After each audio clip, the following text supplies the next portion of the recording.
AP ప్రభుత్వం ఇళ్ల నిర్మాణాలపై ప్రత్యేక దృష్టి సారించింది. సాధ్యమైనంత త్వరగా పేదలకు ఇల్లు ఇవ్వాలని లక్ష్యంగా పెట్టుకుంది.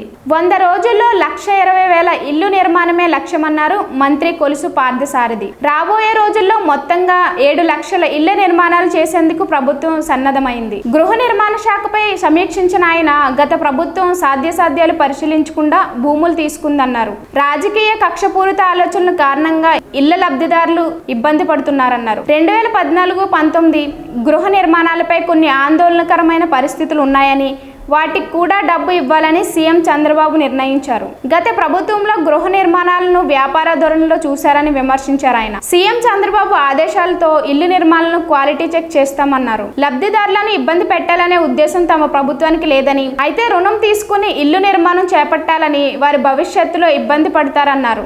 ఏపీలో కొత్త ఇల్లు నిర్మించుకునే వారికి కేంద్రం, రాష్ట్ర ప్రభుత్వాలు కలిపి 4 లక్షల ఆర్థిక సాయం అందించనున్నాయి. దీంతో పాటు ఉపాధి హామీ పథకం కింద అదనంగా 30,000 సైతం చెల్లిస్తారు. కాగా గృహ నిర్మాణాల్లో మట్టి కోసం కొత్త విధానం ఆలోచించినట్లు మంత్రి కొలుసు పార్థసారథి తెలిపారు. మట్టికి బదులుగా ఫ్లై యాష్ ను ఉపయోగించే విధంగా ఆలోచన చేస్తున్నారు. ప్రోగ్రామ్ గురించి గౌరవ ముఖ్యమంత్రి చంద్రబాబు నాయుడు గారు హౌసింగ్ డిపార్ట్మెంట్ కి సెట్ చేసిన టార్గెట్స్ గురించి మీటింగ్ ఏర్పాటు చేయడం జరిగింది.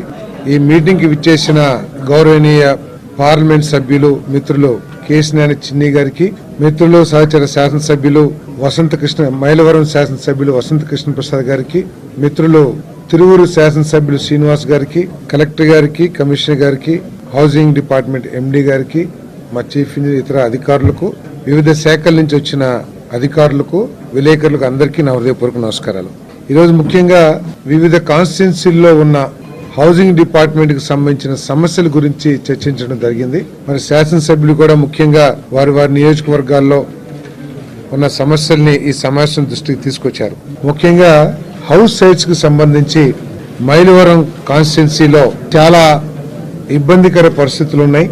ఏదైతే గత ప్రభుత్వంలో హౌస్ సైట్స్ గా ల్యాండ్ ప్రొక్యూర్ చేశారో, లేకపోతే హౌస్ సైట్స్ గా ఏదైతే భూమిని నిర్ణయించారో అవి నివాసయోగ్యంగా కానీ, ప్రజలు అక్కడికి వెళ్ళటానికి ఎటువంటి ఆసక్తి కనపరచకపోవటం కానీ, అక్కడ నిర్మాణానికి సరైన పరిస్థితులు, కొన్ని చోట్ల వరదలు వచ్చే పరిస్థితులు, వీటన్నిటిని కూడా సమావేశం దృష్టికి తీసుకురావడం జరిగింది.